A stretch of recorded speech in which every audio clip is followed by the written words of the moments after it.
Hello, my name is Bruce Thompson, and I've been invited to talk about Dickens and Victorian society in the time of Bleak House. So let's get started. There he is.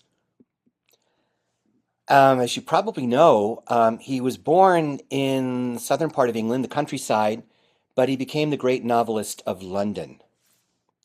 And in his work, wrote about every major institution in Victorian society. Of course, he also dealt with the major trend in 19th century economic history, which was the Industrial Revolution. And in one of his books, in particular, Hard Times, he wrote about the center of that revolution, which was the northern city of Manchester, which he wrote was a town of machinery and tall chimneys, out of which interminable serpents of smoke trailed themselves forever and never got uncoiled. It had a black canal in it, and a river that ran purple with ill-smelling dye.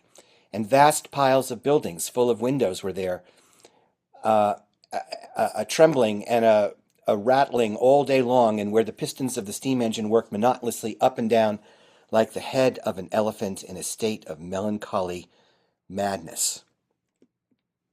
Who writes like that today? As you can see, a lot of air pollution in the 19th century. Another quotation from another novel. On every side, and as far as the eye could see, in the heavy distance, tall chimneys crowding on each other poured out their plague of smoke. On mounds of ashes by the wayside, sheltered only by a few rough boards or rotten penthouse roofs, strange engines spun and writhed like tortured creatures, making the ground tremble with their agonies. So elephants and tortured creatures, those are some of the metaphors that he used to describe the Industrial Revolution. The paradox was that the mining of fossil fuels, principally coal, coupled with the mechanization of the textile industry, which multiplied the population of the industrial cities of the North, but also overwhelmed the infrastructure needed to sustain life there. So those cities became population sinkholes, places where deaths occurred faster than births. For the first time in human history, the capturing of a nearly unlimited supply of energy and the development of machines that multiplied productivity by a factor of 100 had created the possibility of eliminating poverty. But instead of eliminating human misery, early industrialization intensified it, meanwhile polluting the air with soot and the rivers with industrial waste. That was the paradox that the great writers of the period, Tocqueville, Dickens, Marx, and Engels, registered with shock and horror and sought to explain. So there's a London slum, all of this poverty in the midst of unprecedented wealth. That was the paradox that got Dickens' imagination, that scandalized him and ignited this creative burst in which he wrote so many great novels. It is, of course, the Victorian era, and there is the first photograph of Victoria, 1845, about 8 years before Bleak House was published. She had a large family and a husband who sought to set an example of middle-class propriety and industry. There she is a little bit after Bleak House was published. She's already become a widow in the 1860s and wore black for the rest of her life. Two principal themes of the culture that's named after her. One of them is strenuous self-discipline, and another one is postponed gratification. Hence the importance of saving, sobriety, virtue, hard work, and the other side of the coin, fears about bankruptcy, drunkenness, idleness, and infidelity. In a society in which both economic success and moral reputation were crucial assets, a moral lapse could have disastrous consequences. Another major feature of this society is that there was a huge gulf between uh, people who didn't need to work with their hands and people who did. And it's as if they inhabited two different planets, according to the novelist and later Prime Minister Benjamin Disraeli. And they scarcely knew each other. So these people who are middle class and are having a drink just after photography was invented would have never have socialized or fraternized with these people. And class is one of the major subjects of the great 19th century novels. Why is that? Because middle class readers sought contact in fiction with social classes they tried to avoid in everyday life. So the Victorian novel often took as its subject the hidden connections between characters of different classes who might seem at first glance to have nothing to do with each other. And that is why the plots of Victorian novels, including Bleak House, so often involved mysteries that need to be solved. What about women, the family, gender? How do we factor gender into the picture? Women of the upper classes, if they were married, did not work. Even the supervision of children was usually the responsibility of a governess. Working class women could find employment as servants and shop assistants and sometimes factory workers. Many of them, however, gave up employment after marriage. Women were segregated for the most part in the private or domestic sphere. They lacked legal and political rights, opportunities for education and employment, and for nearly half a century after Dickens's death in 1870, women did not have the right to vote. And Victoria herself didn't want them to have it. She wrote that she was most anxious to enlist everyone who can speak or write against this mad, wicked folly of women's rights, with all of its attendant follies on which her poor, feeble sex is bent, forgetting every sense of womanly feeling and propriety. And if somebody strayed from the narrow path of virtue, that was a disaster. So this was a country in which wives had no property rights, and as mere spouses were deprived of their previous identities. They were, in effect, as historian Peter Ackroyd writes, incarcerated in the domestic world. Their very being, or the legal existence of a woman, was suspended when she married. The husband could take her dresses or her jewels and sell them. She had no rights in the matter. She couldn't own property. She herself was property, the property of her husband under the law. Divorce was very difficult, and in any case, husbands pretty much got everything. Any money the wife earned became the property of her husband. The very money in her purse was her husband's. She could not sue. Her husband could treat her with as much brutality as he wished, confident that the courts would overlook it. So there's a painting in which we have evidence of a wife's adultery and husband's discovery of her betrayal. This is the ultimate fate of a fallen woman. And here is a protest by one of Dickens's contemporaries.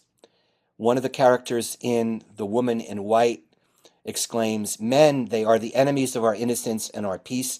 They take us body and soul to themselves and fasten our helpless lives to theirs as they chain up a dog to his kennel. And what does the best of them give us in return?" Wherever one looks in Victorian society, one finds a preoccupation with sin and an inflation of the figure of the father who punishes.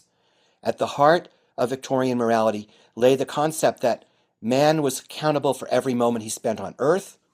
The family was the citadel of morality and its defender, whose law must be explicitly obeyed, and that was the role of the father. If he wished, he could flog his wife, he could beat his sons, he could terrify his daughters, he could imprison them at home for weeks on end, spend his wife's property, cut off his children without a penny.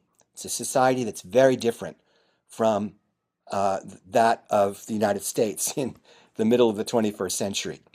So here is The Outcast, a painting from The time of Bleak House, a Victorian patriarch forces his daughter and her illegitimate baby out of the family's home, and there's no safety net for them. The working class, even artisans and lower middle class, lived on desperately narrow margins, only a very strict frugality, avoiding expense of any kind, drinking, smoking, gambling, girls' finery and dress, or ostentation in living could guarantee survival and possible progress up the rickety ladder of economic advancement. A little bit more about work. Much of the economy was untouched by mechanization. Before the advent of the typewriter in the last quarter of the 19th century, which was after Dickens's time, most clerical work was done by men, hence the character of the downtrodden male secretary in Dickens's novels. A lot of work consisted of jobs requiring muscular effort and back-breaking toil. In other words, a lot of digging and wheeling and dragging, hoisting, carrying, lifting, tunneling, training, trenching, hedging, embanking, blasting, breaking, scouring, sawing, reaping, mowing, picking, sifting, threshing. Much of the work was dangerous. The risk of injury was high. And the work of domestic servants, in contrast, not very dangerous, but it was not very well paid and it was tedious. Endless fetching, carrying, emptying, brushing, polishing, scrubbing, dusting, cooking, waiting, feeding, nursing, washing. Another reminder how different that society was. It was entirely dependent on horses for transportation and for hauling of goods. In other words, what we would call taxis and trucking, all of that was done by horses. Horse-drawn vehicles. And perhaps not quite horses. That's I think a little mule, a little donkey. Sorry. Middle class work was managerial and professional. Often, those who lacked middle class status worked with their hands in jobs that involved significant amounts of drudgery and dirt. Middle class males aimed at a career over a long time horizon. Working class males held jobs that were often seasonal or temporary and that paid minimal wages rather than a generous salary. Middle-class men socialized in private clubs. Working-class men found refuge in public houses or pubs. There is the interior of a blacksmith shop, and of course, again, that's a major industry because horses were so salient in Victorian society. Women out on the streets, Covent Garden, this was the scene for George Bernard Shaw's Pygmalion later in the century, much later in the century. My Fair Lady the musical came out of that. More women working. All manual work was insecure. Sometimes whole trades like handloom weaving became redundant because of the Industrial Revolution. Henry Mayhew, social investigator, believed that only about a third of the laboring classes were fully employed at any given time. Another third were partially employed, and the remaining third were unemployed. And what about London, Dickens's city? It was the largest city in the world, with a population of 2.3 million in the census of 1851. Problem was that the infrastructure of the city could not keep up with the growth of population. And the result was a cholera-infested city, lots of slums, a river that was unbearably polluted, no good sewage system in the time of Bleak House, and the feature that would strike any visitor from the 21st century as most distressing, a world where tens of thousands of poor children were at large in the streets, clothed in rags, and expected just as much as the grown-ups to earn their keep. There is no novel by Dickens, writes a wonderful critic named Stephen Marcus, in which poverty and homelessness are not represented as central dramatic presences. There's the cover of the Oxford edition of Bleak House with Little Joe the crossing sweeper. Of course, the air was terribly polluted because of the burning of all of that coal.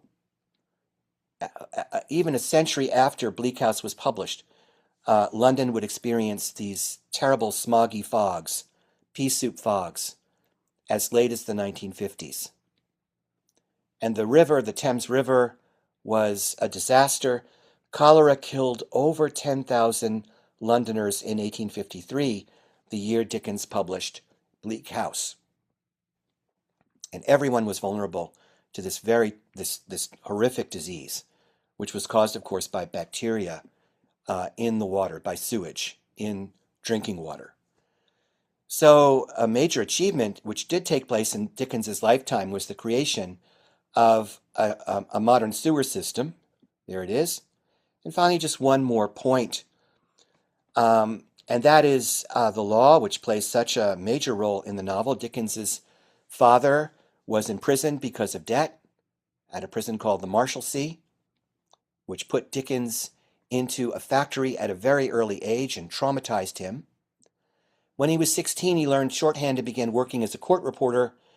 Unlike his predecessor, the novelist Walter Scott, who revered the law and believed that it had raised the level of civilization in his native Scotland, Dickens's insider's view of the courts left him with a lifetime distaste for the legal profession, and pretty soon for politics as well, because he became a political reporter for one of the most important newspapers of the period, the Morning Chronicle. So the institutions of the law are satirized in the novel. There's a photograph of the great man the year before he published Bleak House. And finally, a conclusion. Again, where his predecessor had probed the relationship between a feudal past and a bourgeois present, Dickens unraveled the hidden connections between the different classes in the metropolis. As class barriers became more impermeable and cities grew at an astonishing pace, great numbers of people were living in near proximity while not even recognizing each other's existence. The novelist's work is in part to bring the other reality to the attention of their readers. Thanks, everyone. Enjoy Bleak House.